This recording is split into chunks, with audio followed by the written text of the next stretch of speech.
Hello everyone and welcome back. Today I want to show you how to fully procedurally create this dystopian box-like house. It's very simply made, it's just essentially boolean operations, very basic modeling techniques.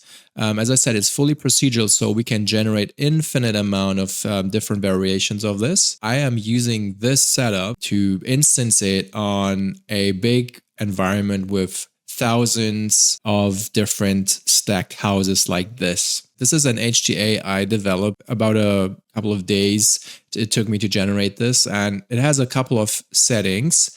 I will not be going over how to create the HDA itself, but I will definitely talk about how I created this procedural system. The whole HDA essentially is this.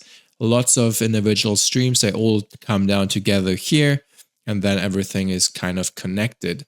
There will be, you can see there's lots of expressions going on, so lots of linking. But the main gist of this is fairly simple, to be quite honest with you. It's just the amount of items combined kind of makes it look very advanced. And first of all, I want to thank Simon Houdini for his approach, how he tackled the placement of objects, and I will show what I mean by that in a second. Also in this video today, I will show how to procedurally shade instances of the same object. That will be a more tutorial-based style, but this will be again another overview how to create this. Again, the HIP file will be available on my Patreon as well. And I'm thinking of actually selling the HDA. Not sure yet, but potentially it will go on a Gumroad account. Here we start out with a simple box. As usual, we start out as simple as we can. I'm just isolating the top group here. I'm doing a point jitter just to kind of get the top randomly jiggled so it's not straight. You can see from the side, there's definitely some offset to it. And then I'm matching the size. Technically, I'm just moving it up to the origin line, so it's not going negatively in Y. And then I think the first interesting thing is the props section. And by the props, I mean the elements that essentially go inside, like windows, doors, and all of that. And they are in a subnet. And in the subnet, I am creating even one more HDA that allows me to procedurally create window types like windows or door frames and all of that. So that's happening in here. Maybe let's have a quick look how they look like. So you can see there's another subnet. One is doing doors, one is doing windows, and one is doing balconies, right? And you might be wondering, why are these cubes? They are bounding boxes. They will be needed to actually place them procedurally on a box. Right, so let's dive into all of this, into this main window HDA. So we're starting out with a simple grid, picking the outside edges, matching the size, and then I'm extruding it, right? So I'm just creating this frame, reversing the frame, and then I'm giving it some depth, like pushing it out further, and then I'm extruding this to give me some kind of window framing. On the left hand, this is like an optional toggle. You can see it's driven by a switch to create these blinds, and these blinds again have options to make them thicker. You can see this is my profile, so this is then in the end the look of it. And then, as I said, it's an optional toggle. And then the bounds, this is what I was saying, this is why it looks like so boxy, but I'm always using this bound object to create a perimeter around my shape. This will go into this will be merged, and then I have my object and my geo. That's why I have this geo group, and on the right I've got my bound. So I've got two different meshes joined together, and then I'm packing it, and then we're going out. And with this single HDA, I can generate quite a few different variations, right? If I just for now disable the blinds, you see this is my door. It's a door frame big, and then I've got a door frame small, like it's a regular 2 by 1 meter door frame. And then I've got, for instance, the windows. I've got several different windows, but if I disable the bounds quickly, you can see I've got this window, and it's just different settings. So I can have more columns, can have more rows, and I just, varied these settings based on what I wanted to achieve. So smaller window, boxy window, tall window, you can see different variations. I just created them very quickly. There's nothing crazy about it. And then just make sure the bounds is there. And all of these props, they will be used to generate these windows and doors and balconies. Now let's talk how I was able to place them, because that was the quite tricky part. Again, thanks to Simon Houdini to help me figure out how to do it in a smart manner. All right, so from the base geo, I'm just getting the floor, converting that to a single polyline, primitive splitting it to have individual lines from these, and then I'm scaling it down, just a regular scale factor local to each curve.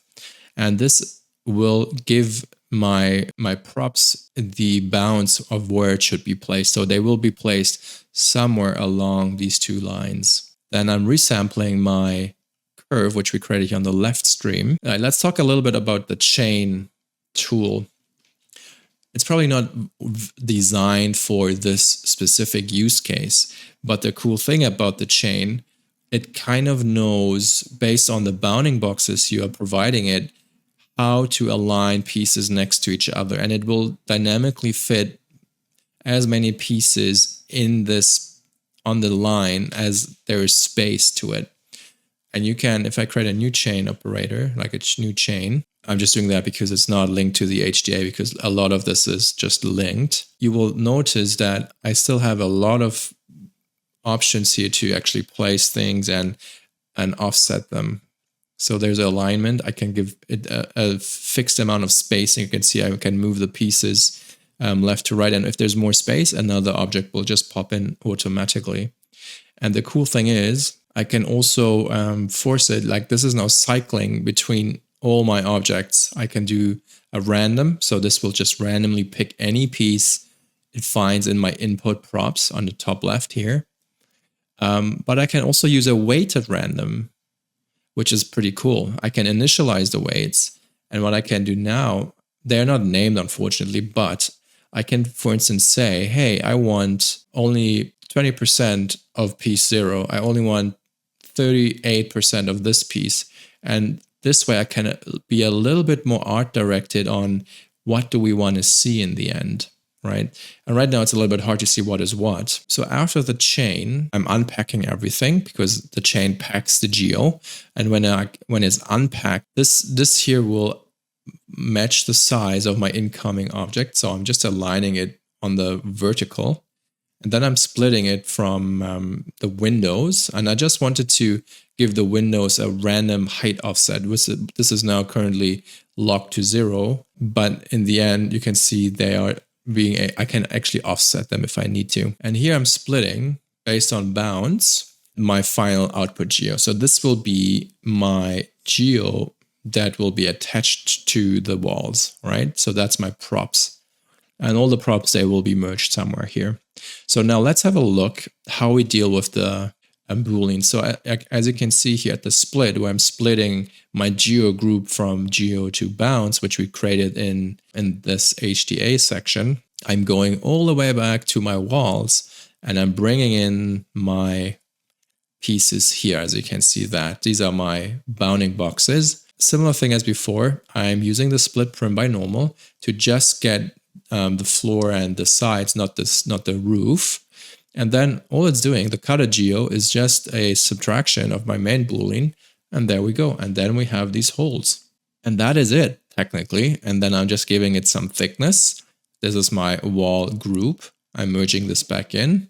This already has a roof, but that doesn't matter. And then you can see now, this already looks very sophisticated, right? And I just use the chainsaw, even though it's not fully aligned, but we get a more interesting shape if things are protruding a little bit. Obviously, I could have spent way more time to make this even nicer. And I just realized we're actually putting some air conditions on the inside. Fair enough. Maybe that's okay. Doesn't matter. Now let's have a quick look at the roof. It's also, I think, a little bit interesting to see how I've done that. So again, I'm just extracting the roof. I'm transforming this. This was a little bit tricky to solve because it's not a uniform, like a flat shape, so I cannot just scale it uniformly. I had to do some matrix transformations to actually scale it in a accurate fashion. So Karsten from the CG Lounge helped me a little bit to get this matrix transformation working. And now I have the option to just scale it properly as I need it to go. Then I have a line, and it's a cool thing actually. So I'm just creating a line. I'm copying the line on the x-axis 64 times. I think it doesn't matter how many times. And then I'm matching it to the size. Like I'm using disabling the uniform scale. And that actually then stretches everything to my incoming geo. So now I have these lines. And what I'm doing then, I'm raying these lines. And what the ray is doing, it's just because right now these are straight, but my roof is actually slanted, and the ray just projects them back down. So they're actually matching the orientation of the normals. The group range allows me to select every other primitive, which I can just do here. I can also choose the amount technically. And then very basic, I'm just moving it up. So I'm creating this little steppy thing, and then I'm using the skin that will generate me a mesh from all these small lines. And then I'm just doing some cleanup, attribute deletes most probably, fixing up the normals, reversing it so it's pointing upwards, beveling it, and the bevel will give me a little bit of a round shape to it. Here we go. That is my procedurally scaled roof, and it will conform to every shape the roof will have if the base shape changes. Next up, we do have pillars. And again, I just went by and thought, okay, what can I add more to make it a little bit more interesting? Similar thing, copy a line on my outside points and raying it so they are actually matching the height profile, sweeping it to give them some thickness. And these are my very basic pillars. They are just on the outside just to give it some more detail on the edges. So it's not a straight edge, but as if there is like a wood thing or a metal beam or something like that. So you can see we getting a little bit more technical now here with the roof support. And the final outcome is this from the roof support, some beams. And let's have a look. So again, we're taking the top section. It's mostly the same approach. I'm creating lines, like a single line, and then I'm non-uniformly scaling it to stretch it. And I'm doing this on both axes, so horizontally and vertically. And then I have this grid of lines. I'm raying them the same technique as I did on the roof to just get it slanted. And now we have a for each loop, which is just scaling them essentially. I'm just going over each curve, and then I have my scale factor. These are linked to my HDA, so I can do random. This is a random operation based on the current iteration and a random scale. That way some are longer, some are shorter, essentially. Then we're creating bounds. This took me some time again to figure out. There's actually a boolean curve, which I really love by now. It allows me to create a shape and cut a curve with it. I think it doesn't work with the normal boolean. I tried that, I'm sure. But now I have this cutout curve. Then using labs random selection to delete a certain percent, like 10% probability that the pieces are deleted. I'm sweeping them based on an input, which looks like this. So I can change the shape of my sweep if I need to. Normally, it's fine if you can just use the preset, but I'm using the second input cross-section. So I could still, change the size of the beams if I wanted to. Sweeping it, then just aligning it, cleaning it up, giving it a group. And that is the support beams. It always looks very complicated if you look at this, but if you go through it one by one, it's actually very straightforward, I think. Antennas. So they look like it's actually kit bash models, I think, but it's not. It's again another internal HDA I created for this. Let's just have a look. Again, I'm extracting the top section, then I'm scattering points on it, giving it a random p-scale, a random orientation, a random variant, and all of these then copy some antenna model to them. And these are all procedurally generated as well. So now let's have a quick look how this was created. And you can see it seems like a lot of parameters, but I didn't box it up very nicely. So Let's just create a new antenna HTA. And again, these will be most probably available with the scene.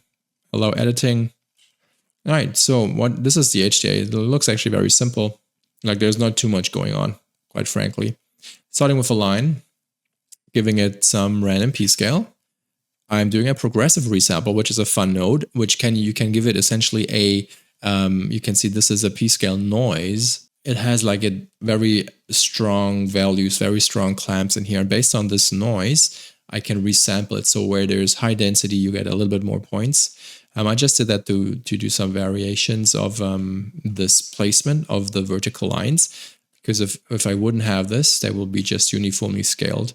Again, a simple line, which is just copied onto these base points here. And then we get already this shape, meshing size, sweeping it. So now we have some thickness to it. And that's my basic object. I'm packing this. So these are my 3 basic objects I'm randomizing and then copying onto the main chain. So how I did the dish sphere, a clip, a remesh, thicken to give it some like extrusion, transforming it on the other side. I'm not sure why I did that. Packing, and then, I did it to actually put it onto the center point. That's one dish. And then the last piece is a whatever box and nothing crazy. I just did a boxer bevel. That's my so simple object. And it's just, they all live in the origin. And then enumerate will give each prop its own index. So you can see it has its own name, int, and you will see that 0, 1, 2. On the right-hand side here on this stream, we're starting out with a circle, scattering some points on it. And then we get these pillars, these vertical lines. And again, the scatter here is random. So that means that these points will be not always the same. So it's a random placement after this. I'm copying a single straight line onto those 2 points. And then I'm copying more points onto these lines. Then I'm just, you can see, I just copied a simple tube cylinder object on these points to just give this shape a little bit more interest. You see now it has just a little bit more detail. I didn't do much. It's not a perfect model. It's just a fake model technically. I'm using the clip to not have anything be copied in the bottom section because I just want things at the top. I'm using the scatter align tool to generate random points on this geo, and this allows me to specify the min and max scale of my pieces.